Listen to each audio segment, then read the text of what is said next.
ناظرین السلام علیکم، میں ہوں حافظ احسان الہی اور میرے ساتھ ہیں محمد ارشد وی کے صاحب، چیئرمین کسان بورڈ ساہیوال۔ السلام علیکم جی وعلیکم السلام آپ سے۔ آج کی یہ جو ہماری ویڈیو ہے یہ کسان بھائیوں کے لیے ہے۔ کسان بھائیوں کے لیے ایک اچھی خبر بھی ہے اور ایک بری خبر بھی ہے۔ جو اچھی خبر ہے پہلے کون سی سنا رہے ہیں، اچھی والی یا بری والی؟ پہلے اچھی والی۔ جو اچھی خبر ہے وہ کسان کی فصلوں کے ریٹ بڑھ رہے ہیں۔ جو مکی کا ریٹ ہے وہ 2700 روپے تک چلا گیا، اور اس کے بعد جو تل کا ریٹ نیچے آیا تھا 16-17 ہزار تک، وہ بھی آج 19 ہزار روپے تک ہو گیا۔ اور جو مونجی کا ریٹ ہے وہ بھی اس ٹائم 5,000 سے لے کے 5800 روپے تک چل رہا ہے۔ اور جو بری خبر ہے اس کے بارے میں ہم محمد ارشد وی کے صاحب سے پوچھتے ہیں کہ یہ جو کھادوں کے ریٹ ہیں یہ کنٹرول ہوں گے یا نہیں ہوں گے، یہ کہاں تک جائیں گے؟ جی بہت شکریہ حافظ صاحب۔ اصل میں یہ اچھی خبر اور بری خبر، اچھا کیا آپ نے پہلے اچھی خبر سنائی ہے، کیونکہ آج کل اچھی خبریں ذرا کم سننے کو ملتی ہیں۔ اچھی خبر اور بری خبر بیسیکلی ایک دوسرے کو کمپنسیٹ کر رہی ہیں۔ ایکچولی یہ ایک دوسرے کا نتیجہ ہی ہے۔ روپیہ جو ہے وہ ڈی ویلیو ہو رہا ہے، اسی کی وجہ سے کھادوں کے ریٹ بڑھ رہے ہیں، اور جو روپیہ ڈی ویلیو ہو رہا ہے اسی کی وجہ سے ہی ہمارے جو پروڈکٹس ہے، جو ہماری فصلیں ہیں، ان کے ریٹ بڑھ رہے ہیں۔ لیکن تکلیف دہ بات جو ہے وہ یہ ہے کہ یہ جو بیچ میں کھاد مافیا نے اپنی دھاڑیاں لگائی ہوئی ہیں، جیسے 3400 ابھی کو یوریا کا ریٹ ہے تو وہ 4200 4300 4400 4500 تک بک رہی ہے۔ یہ بہت بڑی زیادتی ہے جو ریٹ کے اوپر بک رہی ہے۔ ابھی پہلے جو یوریا کھاد ہے صرف یہ بلیک ریٹ پہ بکتی تھی، لیکن اب انہوں نے ڈی اے پی کو بھی بلیک ریٹ پہ بیچنا شروع کر دیا ہے، اور ڈی اے پی بھی بلیک ریٹ پہ بک رہی ہے۔ یہ بہت بڑی زیادتی ہے، اور میں یہ سمجھتا ہوں کہ یہ کھاد ڈیلر جو حضرات جو ہیں، ان کی ایک بھی بہت بڑی ان کا آرگومنٹ ہوتا تھا کہ جی ہم ڈی اے پی میں بڑا نقصان کرتے ہیں اپنا، اور اسی لیے ہم یوریا جو ہے وہ بیچتے ہیں اوور ریٹ پہ، جس کی وجہ سے ہمارا وہ لاس جو ہے وہ کور ہوتا ہے۔ لیکن اب تو ایسی بات نہیں ہے، وہ ڈی اے پی بھی اوور ریٹ پہ اوور چارجنگ ہو رہی ہے، اور یوریا پہ بھی اوور چارجنگ ہو رہی ہے، اور دونوں سائڈ پہ دہاڑیاں لگ رہی ہیں۔ اور یہ وہ مسئلہ ہے جس پہ حکومت کو بڑا فوکس کر کے اس کو کنٹرول کرنا چاہیے، اور جو انتظامیہ جو ہے، یہ بیسیکلی ڈسٹرکٹ انتظامیہ ہر ضلع کے اندر جو ہے، ان کو چاہیے کہ یہ کنٹرول پرائز پہ پاکستان کے ذمہ داروں کو کھاد ملے، تاکہ وہ اپنی فصلوں میں بہتر کھادیں اپلائی کر سکیں۔ سستی کھادیں ہوں گی تو کھادیں پوری کھادیں دے سکیں گے، اور جب پوری فصلوں کو پوری کھاد دی جاتی ہے تو اس کی فصل کی پیداوار بھی بہتر ہوتی ہے، اور جب پیداوار بہتر ہوتی ہے تو صرف کسان کا فائدہ نہیں، ہمارے ملک کا فائدہ ہوتا ہے۔ اس میں ارشد بھائی ایک اور سوال ہے کہ جب گندم ہے منڈی میں جاتی ہے تو جو اے سی اور ڈی سی وغیرہ ہے اپنی ٹیمیں بھیجتے ہیں کہ منڈی میں گندم نہیں جائے گی، پاسکو والوں کو دی جائے گی، تو جب یہ کھادوں پہ آتی ہے بات، کنٹرول ریٹ پہ دی جائیں، تو تب یہ جو ہمارے ضلع انتظامیہ ہیں، ڈی سی اور اے سی صاحب یہ کیا سوئے ہوتے ہیں، یا اس پہ کوئی ایکشن نہیں کرنا چاہتے، یا اس کی کیا وجہ ہے؟ جی بالکل یہی سوال، ہماری جو ایڈوائزری کمیٹی کی میٹنگ ہوئی ہے پی ڈی سی صاحب کے ساتھ ریسنٹ میٹنگ، اس میں یہی سوال اٹھایا گیا کہ جب آپ نے گندم لینی تھی تو آپ کی انتظامیہ جتنی ایکٹیو تھی، کیا آپ کی انتظامیہ جو ہے اب بھی اتنی ایکٹیو ہے تاکہ لوگوں کو کنٹرول ریٹ پہ کھاد مل جائے؟ تو یہ وہ مسائل ہیں جن پہ ہمیں یقین دہانی تو کروائی جاتی ہے۔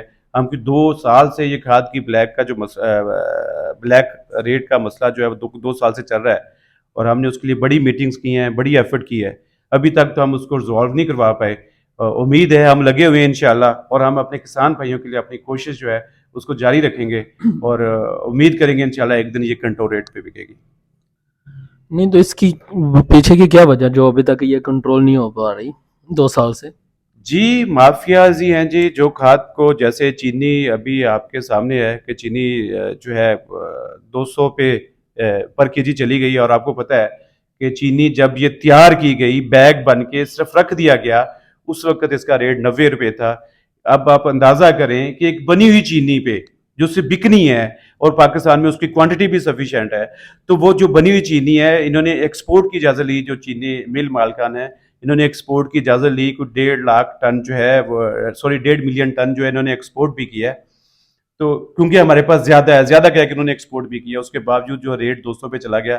مطلب کیا تک بنتا ہے کہ ایک بنی ہوئی چینی جس پہ آپ کو کاسٹ نہیں آنی، صرف بکنا ہے، اس نے اس کا سارا ایکسپینس، کاسٹ، پروفٹ سب کچھ طے ہو چکی، قیمتوں میں اضافہ ہو گیا ہے۔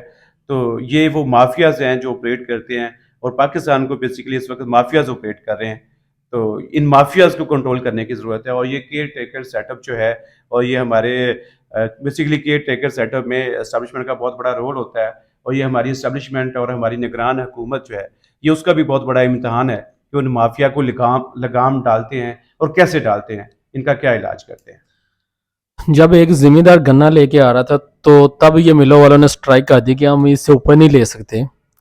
تو یہ پھر میرا خیال ہے کہ جو پاکستانی جو بھی گورنمنٹ آتی ہے وہ پھر ذمہ دار کے حق میں نہیں ہے, کیونکہ جو پاکستان کا تقریباً 70% یا 80% معیشت کا انحصار ہے وہ تو زراعت پہ ہے. تو جب ہم زراعت والوں کے ساتھ ہی یہ سلوک کریں گے تو پھر آپ خود ہی دیکھ سکتی ہیں ارشد بھائی. جی بالکل ایسا ہی ہے. پاکستان کا جو کسان ہے وہ ہر دور میں پیسا ہے. اس کو جب اس کی فصل بکنے کی باری آتی ہے تو وہ سستے ریٹوں پہ خرید لی جاتی ہے. یہی مافیا حضرات مارکیٹوں میں ان کا ریٹ گرا دیتے ہیں, اور جب کسان اپنی فصل بیچ دیتا ہے تو انہی فصلوں کے ریٹ ڈبل ہو جاتے ہیں.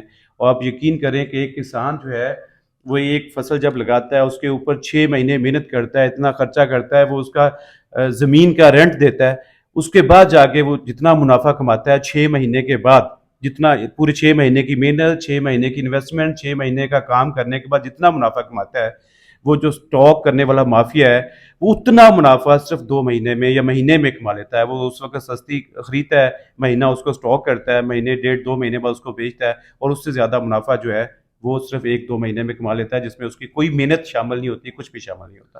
اور یہ جو مافیا یہ جان بوجھ کے اس ٹائم ریٹ گرا رہا ہوتا ہے کہ کیونکہ جو کسان ہے وہ فصل رکھ نہیں سکتا, کیونکہ اس کا گاڑی تب چلے گا جب اس کے پاس پیسے آئیں گے. جب کسان لے کے آتا ہے منڈیوں میں فصل تو تب منڈی کا فصل کا ریٹ آپ دیکھتے ہیں کہ زیرو ہوتا ہے, اور وہی 1 ماہ بعد جب مافیا کے پاس وہ فصل ہوتی ہے تو اس کا ریٹ آپ دیکھ سکتے ہیں کہ سونے کے بھاؤ ہوتا ہے.